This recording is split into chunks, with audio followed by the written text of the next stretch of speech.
Tenerife Airport disaster.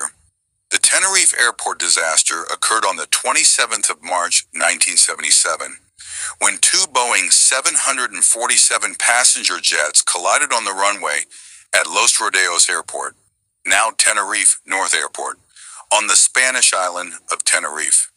The accident occurred when KLM Flight 4805 initiated its takeoff run in dense fog, colliding with the right side of Pan Am Flight 1736 still on the runway. The impact and the resulting fire killed all 248 people on board the KLM plane and 335 of the 396 people on board the Pan Am plane, with only 61 survivors in the front section of the latter aircraft. With a total of 583 fatalities, the disaster is the deadliest accident in aviation history. The two aircraft had landed at Los Rodeos earlier in the day and were among a number of aircraft diverted to Los Rodeos due to a bomb explosion at their intended destination of Gran Canaria Airport. The airport had become congested with parked airplanes blocking the only taxiway, forcing departing aircraft to taxi on the runway. Patches of thick fog were drifting across the airfield, so visibility was greatly reduced for pilots in the control tower. The subsequent investigation by Spanish authorities concluded that the primary cause of the accident was the KLM captain's decision to take off in the mistaken belief that a takeoff clearance from air traffic control, ATC, had been issued. Dutch investigators placed a greater emphasis on a mutual misunderstanding in radio communications between the KLM crew and ATC, but ultimately KLM admitted that their crew was responsible for the accident, and the airline agreed to financially compensate the relatives of all of the victims. The disaster had a lasting influence on the industry, highlighting in particular the vital importance of using standard phraseology in radio communications. Cockpit procedures were also reviewed, contributing to the establishment of crew resource management as a fundamental part of airline pilots' training. The captain is no longer considered infallible, and combined crew input is encouraged during aircraft operations. Tenerife was an unscheduled stop for both flights. Their destination was Gran Canaria Airport, also known as Las Palmas Airport or Gondo Airport, serving Las Palmas on the nearby island of Gran Canaria. KLM Flight 4805 was a charter flight for Holland International Travel Group and had arrived from Amsterdam Airport, Schiphol, Netherlands.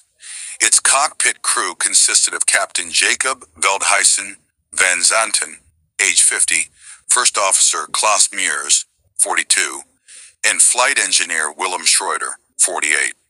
At the time of the accident, Veldhuisen van Zanten was KLM's chief flight instructor, with 11,700 flight hours, of which 1,545 hours were on the 747.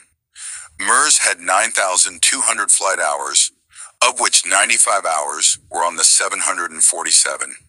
Schroeder had 17,031 flight hours, of which 543 hours were on the 747.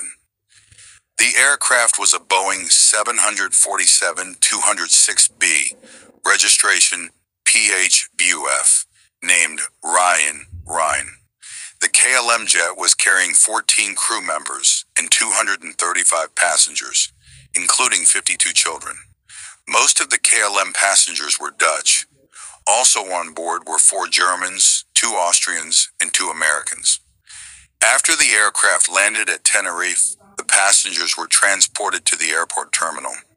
One of the inbound passengers, Robina van Lanschot, who lived on the island with her boyfriend, chose not to reboard the 747, leaving 234 passengers on board.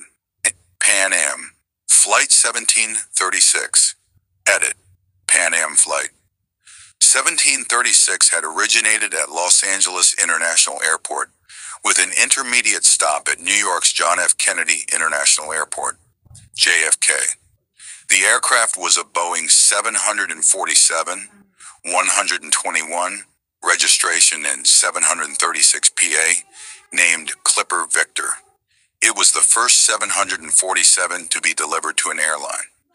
Of the 380 passengers, mostly of retirement age but including 2 children. 14 had boarded in New York, where the crew was also changed. All but 5 passengers on board the aircraft were Americans. The non-American passengers were all Canadian nationals. The new crew consisted of Captain Victor Grubbs, age 56, First Officer Robert Bragg, 39, Flight Engineer George Warnes, 46, and 13 flight attendants. At the time of the accident, Grubbs had 21,043 hours of flight time, of which 564 hours were on the 747.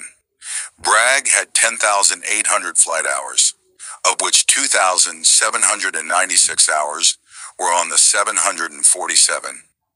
Warnes had 15,210 flight hours, of which 559 hours were on the 747.